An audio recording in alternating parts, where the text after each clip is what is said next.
Hello guys, in this tutorial I'm going to give you an in-depth guide into the use of ND filters. We're going to look at what they do, what effects they create, what ones to buy and when to use them.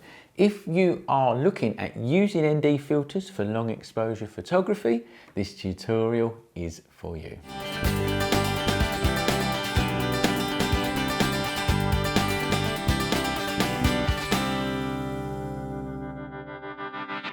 Hello, I'm Mark Newton from the School of Photography, where we teach photography in a structured way by professional, fully qualified teachers. Now, in this tutorial, I'm going to talk to you all about ND filters. Plus, I've got a free ND filter guide where you can work out all your exposure times, the types to buy, the effects that they do and stuff like that. And I'm giving you that for free, and I'll tell you how to get that at the end of this video.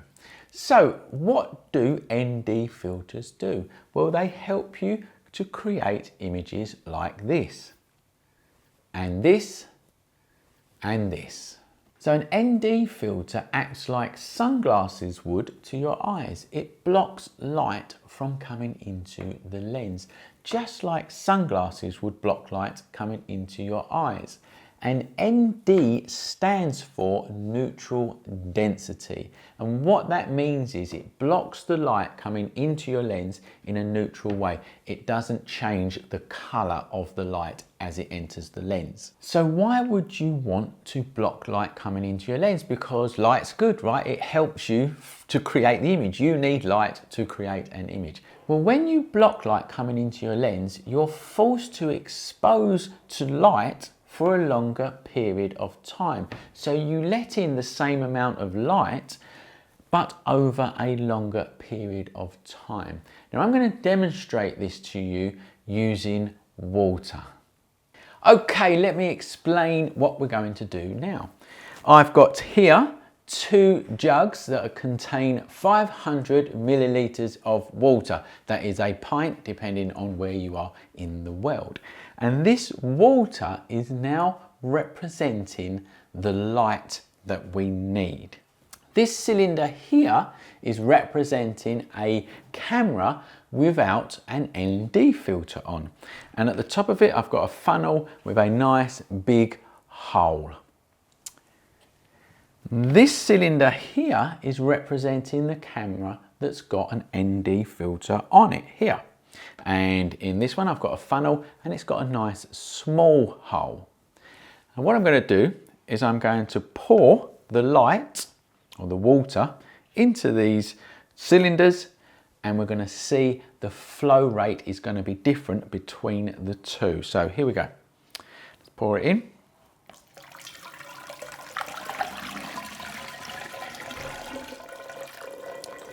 And as you can see, the camera without the ND filter has let the light in really quickly. It's just flowed in. Whereas this one here, the camera with the ND filter on, is letting the light in very slowly. This cylinder here, the one that's representing the camera with the ND filter on, has let the light in over a longer period of time. And that is effectively what an ND filter is doing.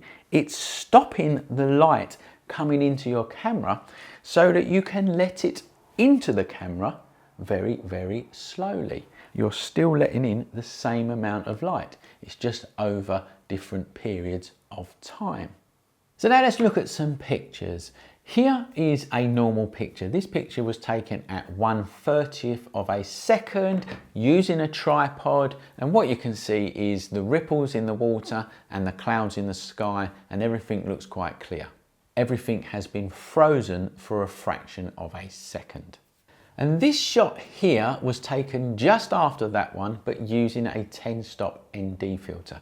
Now, using a 10-stop ND filter has allowed me to increase the shutter speed to 30 seconds.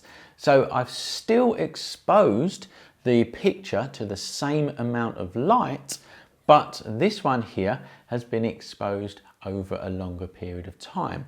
And when you do that, everything that's still stays still, i.e. the tree and the mountains in the background, and everything that moves blurs or blends in together like the water or the clouds.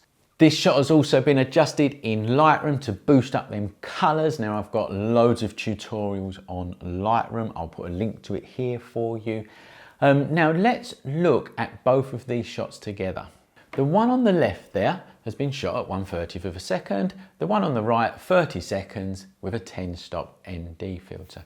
Again, the 10-stop ND filter has enabled me to expose the shot for a longer period of time.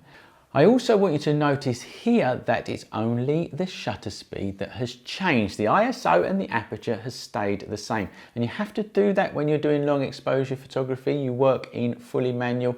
And I'll show you that in much more detail in my other video where we're using ND filters in the field to create long exposures. I'll put a link to that up here so you can go and see that. Okay, so let's look at the different types of ND filters that you can get, because there are lots out there, and I'm sure if you've been looking to buy some, you are confused like everyone is when they start to buy these for the first time. Now, the first type and the most simplest we're going to look at are these types here, and they quite simply screw on to the front of your lens. We'll come back to that in a second. The next type I want to talk to you about is these types here. Now, these ones use a filter holder system that you slot in, and again I'll talk to you about that in a minute. And then the last type are these types here, and these are variable ND filters, and that means that you twist them, and as you twist them they get darker or lighter, and again we'll look at that in a second. So these ones here are the general just screw into the front of your lens types, and they come in different variations of strengths of NDs, which I'll talk to you about in a minute. But these are really, really good value for money, and all you do is you buy the correct filter size. So this one here is 77mm, the correct filter size for your lens, and you get that information from the front of your lens, and you just screw them on, and they become an ND filter for your camera. Very good value for money. And then this one here is a variable ND filter. And basically, like I said a bit earlier, is you twist them. I'm going to put it on a white surface here and twist so you can see. You twist it and it gets darker and lighter. And when you look at these, you think to yourself, well, that's it then. I just need one. I'll get one, and one size fits all. Well, these are brilliant for filming. Okay, if you're filming, you can darken down a scene or lighten up a scene very, very easily. For photography, I wouldn't recommend buying these ones because they're very hard to judge. So with a straight filter, it might have a 2-stop, 3-stop, 10-stop, whatever, and you know the strength of that filter. With this one, you're going to have to twist it and figure it out for yourself. And if you knock it slightly during the exposure or during focusing or during anything, you know, it's going to knock your whole exposure out. And they can be quite expensive. So my recommendation actually is to get a series of these straight ones rather than one of these variables. That's my opinion. Let's put these down again. And the last type I want to talk to you about is the filter holder system. And here's a filter holder, and here's an adapter ring. And quite simply what you do is you get the filter holder system. Now there is loads of different brands out there. You get Lee filters, Kukin ones, Nissi ones. There's loads out there. They're all pretty good.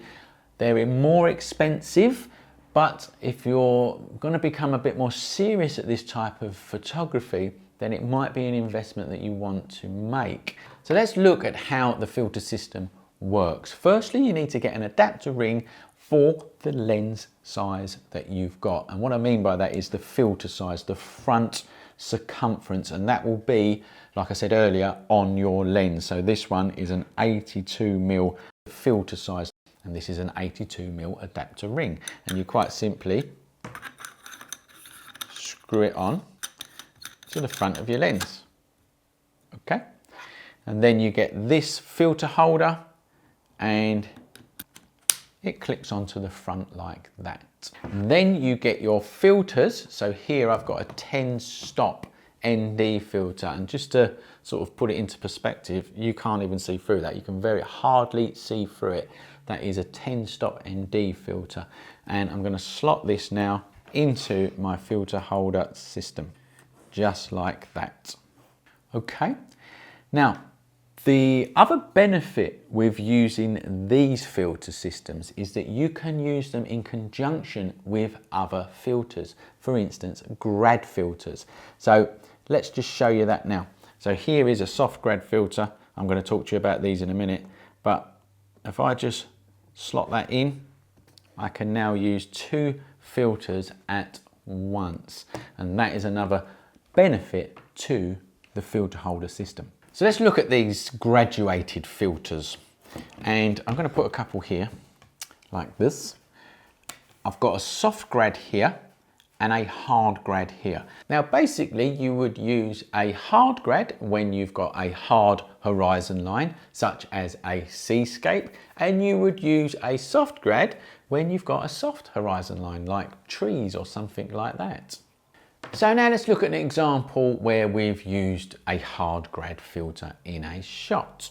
So here's 2 shots. The one on the left has just been taken normally. It's the exposure that the camera thought was correct. Now, in a situation like this, that's what's going to happen because it's a contrasty situation. It's a bright sky, you're shooting into the sun, and then you've got a darker land or darker foreground. The camera is never going to expose that scene correctly, and that's why you use a hard grad. So the one on the right here has been taken using a 2 stop hard grad, and that means that the sky has been darkened by 2 stops, and that's given us a much more balanced exposure. Then when you add a 10 stop filter to this scenario and process it through Lightroom and Photoshop, you can get a shot like this. And this is showing a long exposure shot that has been balanced out really well with the sky because you've used a hard grad and you've boosted up them colors in Lightroom. So when you're mixing graduated filters with ND filters, it's really simple in fact. All you do is, I'll just show you with this. So I'm just going to take that filter out there and I'm going to grab one of my graduated filters. All you do is you slot the graduated filter into your filter system, and as you're looking at the horizon line, you push it down until you're happy. So you're physically seeing the sky darken through your viewfinder here. So now let's talk about the different strengths of ND filters and how you can work out your exposure times when you're using them. I'm also gonna have this on your free guide, which I'll tell you how to get at the end of this video. It's gonna have all the calculations that you need when you're using different types of ND filters. Now basically ND filters works in stops, and a stop of light in photography is either halving or doubling. Now when we're using ND filters, we are always halving, we're always reducing the amount of light. So if you're using a 1 stop ND filter, you have just reduced the light by 50%. A 10 stop ND filter means that you are halving the light 10 times in a row, and it's really important that you do it sequentially. You can't just times it by 10, so it's half the light again, half it again, and so on. And that's really important to understand when you're using stops of light. Now we're going to look at a simple scenario. So remember, when you're doing long exposure photography, it's only the shutter speed that you want to be changing. So let's just say that we have got an exposure of 2 seconds. And that's a normal exposure that your camera is giving you without an ND filter. If you put a 1 stop ND filter onto your camera, you have halved the amount of light coming into your camera. And what that means is that you need to double it via the shutter speed to let in the same amount of light. So your exposure time would become 4 seconds, and they would be giving you the same amount of light. You are halving the amount of light with the ND filter, which means that you're having to double the amount of light with the shutter speed. So you're getting the same amount of light, but with the ND filter, you're getting that light over a longer period of time. And that's the basic principle of using ND filters. They stop light coming into your camera, so it forces you to expose to light over a longer period of time. Now that can be quite confusing, so I'm going to refer to this table that I've got for you. It's on your ND filter guide, which explains different exposure times when using different ND filters. So let's look at this graph, and we'll keep to the exposure time of 1 second. So if we've got a 1 second exposure with a 1-stop ND filter, the new exposure time is 2 seconds. Quite clearly, that's obvious, you've just doubled it. Now what if we've got a 4-stop ND filter on? So we've got the exposure time, the original exposure time is the same, it's 1 second. We've put a 4-stop ND filter on. The new exposure time is 16 seconds. And that's because we've had to double the exposure time sequentially. So it goes from 1 second to 2 seconds, 2 to 4, 4, doubling it to 8, and double that again to 16. And that is a 4-stop ND filter being compensated by the exposure time. Now, just to confuse you even more, different manufacturers will advertise different numbers for stops of light. So for instance, you might have a 2-stop ND filter, another manufacturer might call it an optical density of 0.6. Someone else might call it an ND factor of 4. Why they do this, I don't know. It's just very confusing, and it's annoying, quite frankly. But just to help you out even more, on that ND filter guide, I have got another slide, if you like, with all of that explained. So for instance, as it says there, a 2-stop ND filter is an optical density of 0.6 and an ND factor of 4. And if we go right the way down to a 10-stop ND filter, that has an optical density of 3 and an ND factor of 1024. Now those numbers are put there for loads of different technical reasons, but quite frankly, you don't need to worry about it. Just worry about the stops of light that the ND filter reduces. Now let's talk about what types of ND filters that you will use for different types of shots. Now don't forget, I'm going to show you all of this in the video that I created where we're out in the field using ND filters. I'll put a link to that in the description so you can go and have a look at that if you want to. But in general, for these types of shots where you've got clear water and blurred skies, you're going to want a 6-stop or a 10-stop ND filter.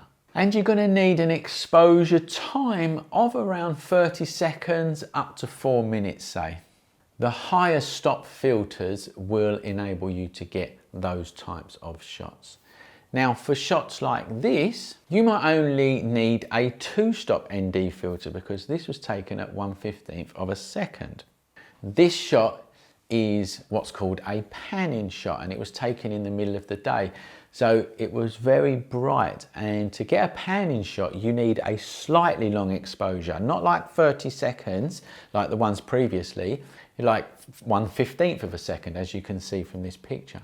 Now the light on that day was too bright to enable me to get a shot at 1/15 of a second. So quite simply I screwed a 2-stop ND filter onto the camera, and that enabled me to slow down my shutter speeds just slightly so I could get these panning shots. Now let's talk about some equipment that you're going to need. Well, a tripod, a good sturdy tripod is a must. Don't even bother getting one of them cheap, flimsy, light ones. It's just not going to work. By the time you've got your camera, a decent lens, your filters on the camera, it's going to be quite weighty. So you need a tripod that's going to take the weight of your camera. Your camera can't move during the exposure, don't forget. Now, if you want to learn more about tripods, just come over to the schoolofphotography.com and type in tripods in the search bar up the top there, and we've got loads of different tutorials on tripods, so come and have a look at what we've got. You're also going to need a remote trigger or a cable release like these ones here, because that will enable you to fire off the camera without touching it. Again, you want to keep your camera dead still, so even if you're touching it to take the picture, you could get some movement. So a remote trigger or a cable release is a great thing to get as well.